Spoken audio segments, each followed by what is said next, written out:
Hello everyone and welcome to a quick video from the Modelling Novice. This is going to be a bit of a mini series about me sort of trying to maintain a few of my second-hand locos. Some of the older stuff does need a little bit more care and attention to make sure that they are running tip-top and proper. Now this first episode I'm going to be looking at this old Hornby Class O shunter. Little old 040 Hornby's produced for many years.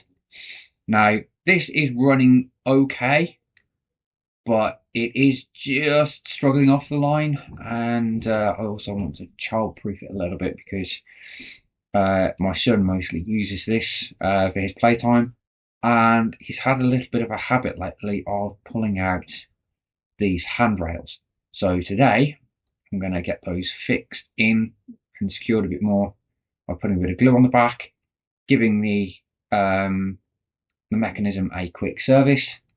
And whilst I'm at it, I've also got this vintage staff bowl wagon that is just a little bit loose, so I'm going to just stick a tab of glue just onto the prongs there, just hidden away, just so that that stays put, because I don't want to lose the body off the chassis. We'll start with that first. That's a pretty simple job.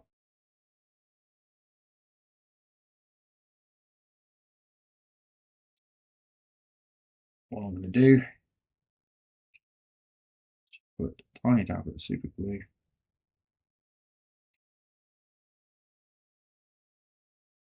on the inside of the corners there. Try not to get too much runoff. And just press that in. A little bit of a run there,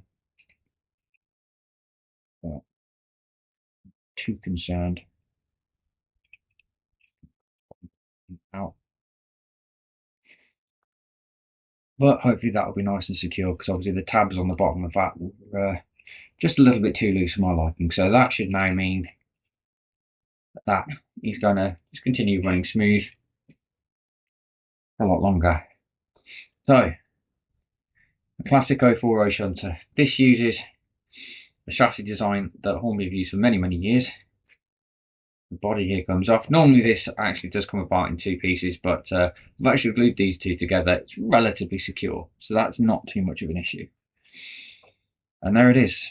So, now the chassis and the footplate. The footplate on this is obviously unique to this, but the inner chassis you'll find on many of the other 040s, even the small steams like the Smoky Joe, little Caledonian Pug, and a lot of others, the Santa one that they used to do. Chassis relatively mostly unchanged for about 40-50 years, still around. So, old faithful. And spare chassis and stuff are still relatively readily available. So first things first is I'm going to just take out the motor by pulling back these clips. That and pulls that out. Now I do note on this that one of the wheels, particularly the rear axle, is struggling to pick up a little bit, so that's something I'm going to look at. Next up, grab a screwdriver.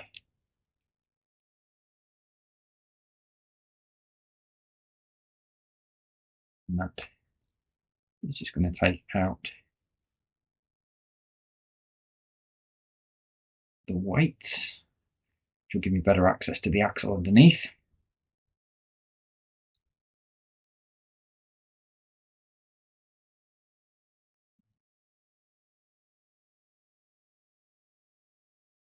Can't remember how. The chassis unclips from this.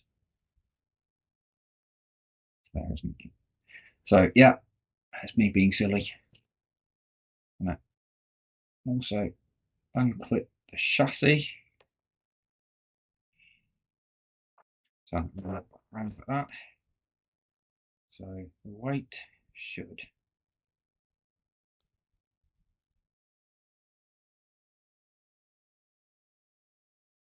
come out.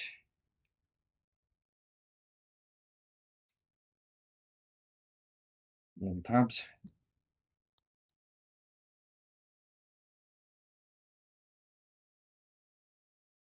Go. So now I've got a clear line of sight to the axles. And I can start cleaning everything up. There's a little bit of hair around this driving axle. And ideally you want to pick it off entirely. But for me that's not quite possible.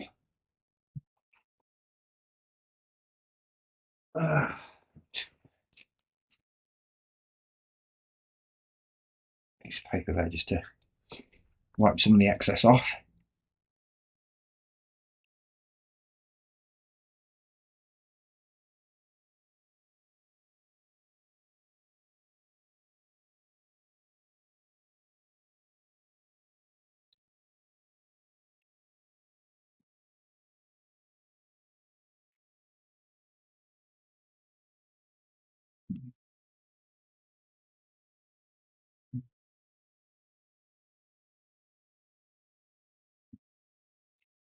Want to make sure that is completely free of dust and hair. And then I'm going to take a cotton bud and some isopropyl alcohol. I only have some bicycle disc brake cleaner. Primarily uses IPA as its active ingredient. First things first, I'm going to just clean up the rear axle here and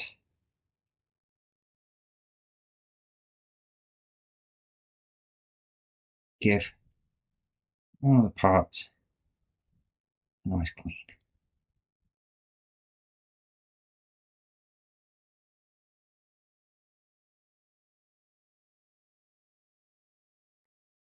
I'm just using a cotton bud here. I've got a few.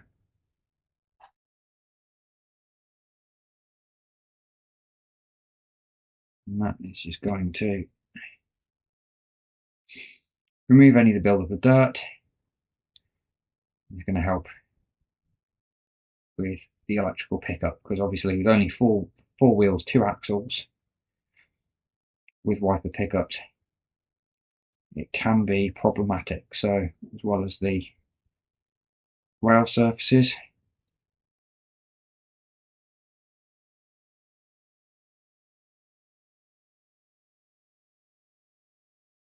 inner surfaces of the wheels are also going to get a quick blast of cleaner.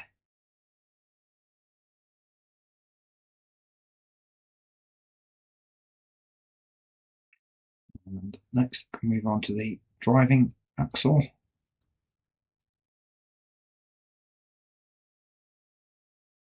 Really get it in there.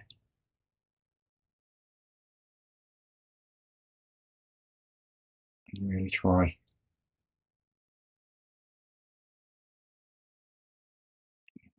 As possible.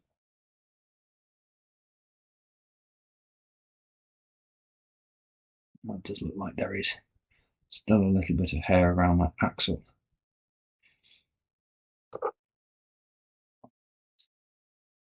Before we're going for a second attack on that, I'll just do the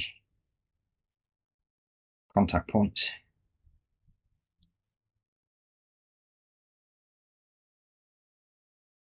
on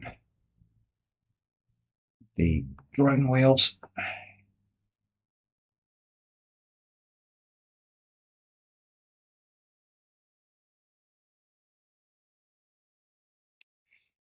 Really get those nice and clean.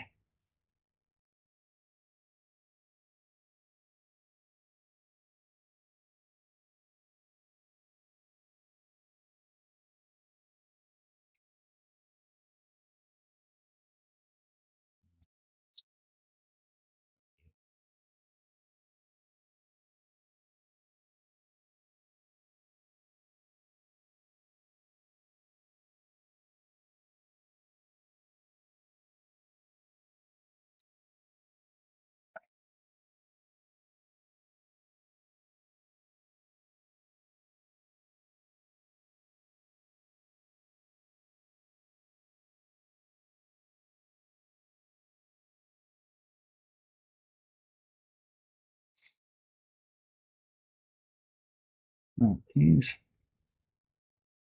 looking remarkably better.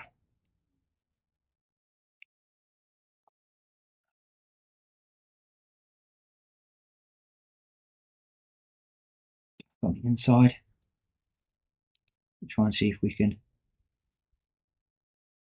remove the last of the rubbish.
Feels nice and pretty freely moving.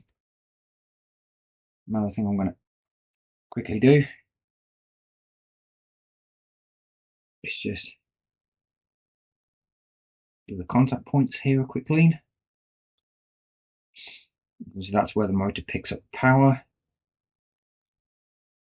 Of course, that would make fitting DCC to this a little bit awkward, but I'm just running analog DC, so it's not really an issue. Then give these points here quick lubrication, clean.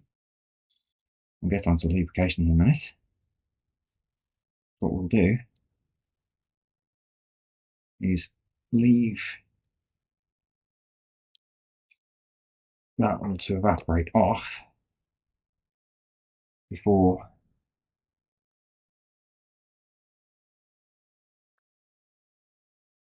we move to the next stage.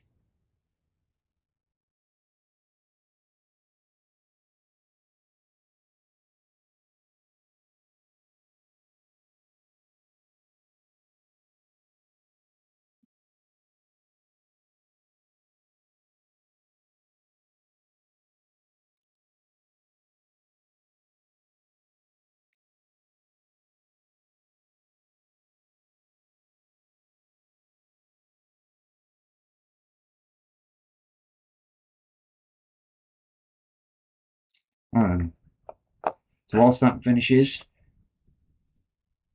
drying off,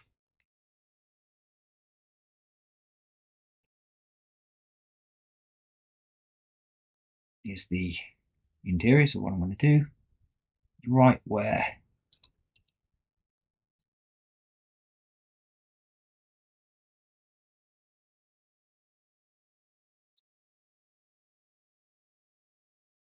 the handrails come in, just put a block of super glue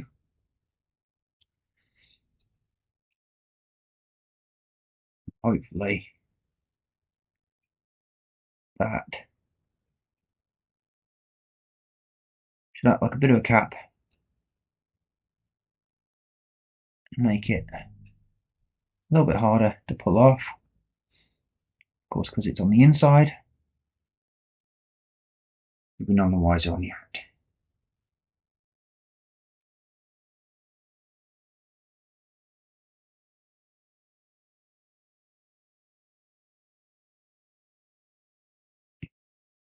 Another thing we probably should do is clean the motor, because there is a little bit of hair or carpet fur around the shaft of the motor. Let's get that fully removed.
There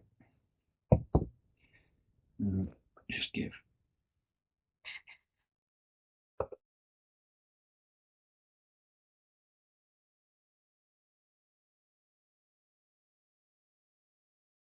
one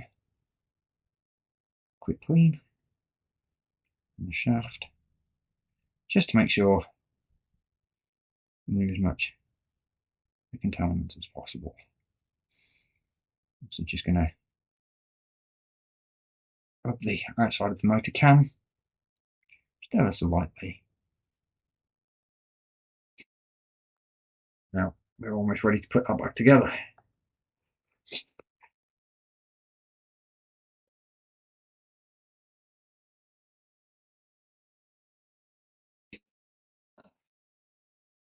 So, for lubrication purposes, we've got some modelling oil, and that will just serve nicely just to make sure everything continues to run nice and freely. So just going to apply a drop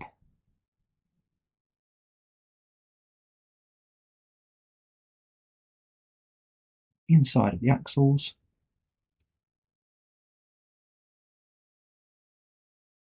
Now unfortunately, as these are sealed units, the only way to access underneath is by removing wheels entirely, but because there's no serviceable way of doing it, generally speaking, you'd just buy a new chassis, because that would be much easier. And then just a little drop of lubrication on the outside, just on the coupling rods.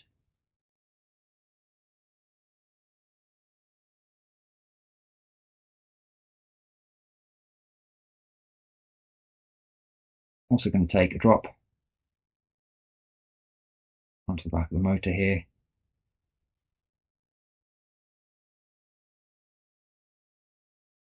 And there, to make sure that's running nice and smooth. And then what I'm going to do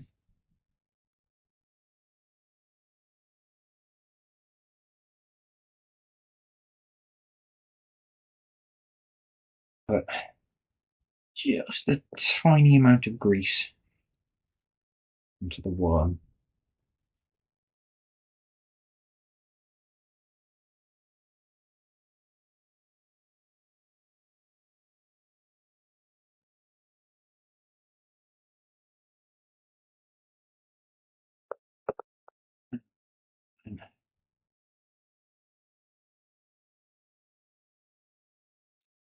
Now, this stuff is typically used in bicycle bearings.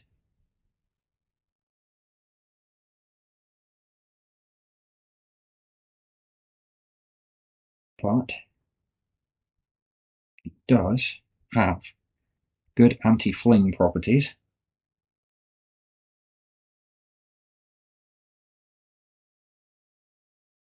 It's corrosion resistant, which is always a bonus, although not perhaps necessary in this particular application.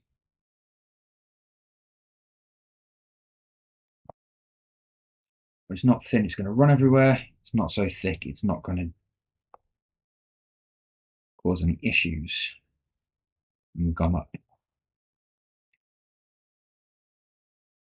So back in now with the weight. Clips back in.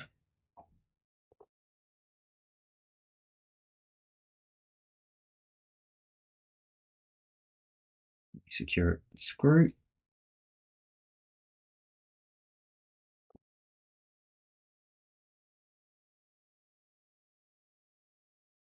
And then this goes back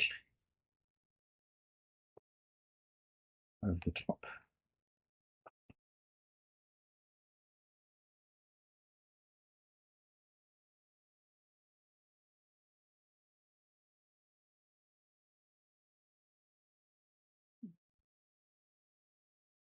Just gently slot the motor back in.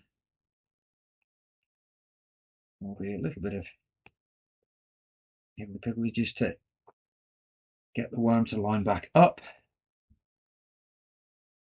Next, get the spring back in place.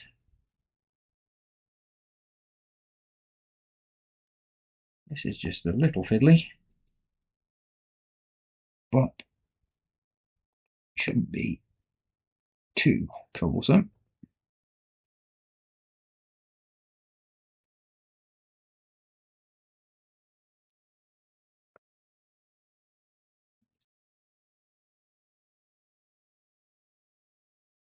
Gently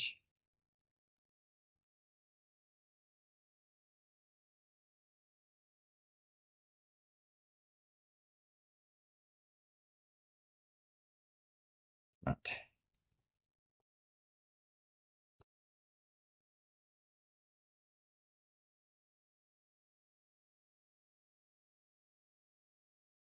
Over. Just taking care.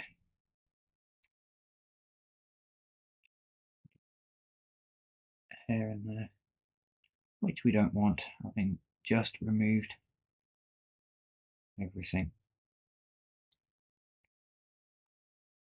So that's all back into place. Yeah, that feels nice and locked and resistant.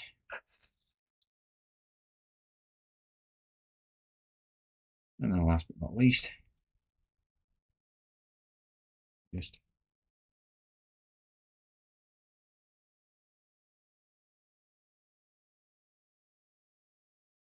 clip that back into place like that. You know, feel a little jib there.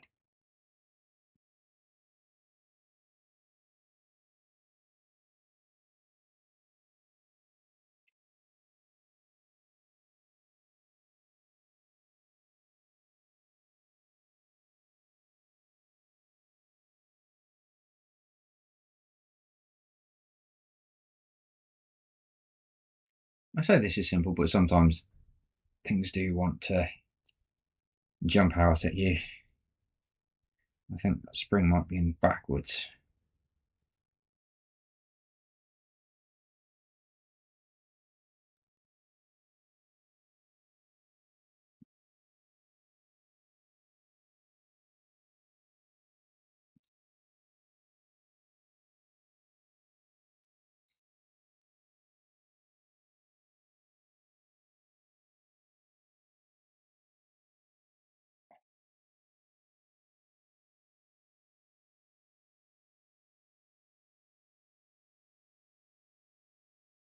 Yeah, it's nice and secure. Take two of getting the body back on.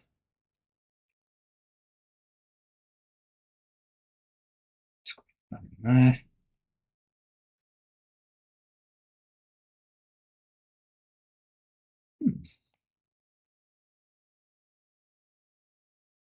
Spring doesn't want to play ball, does it? And voila. There we go, that's all back in place. Now that's all left to do is to give that a quick test and make sure everything functions.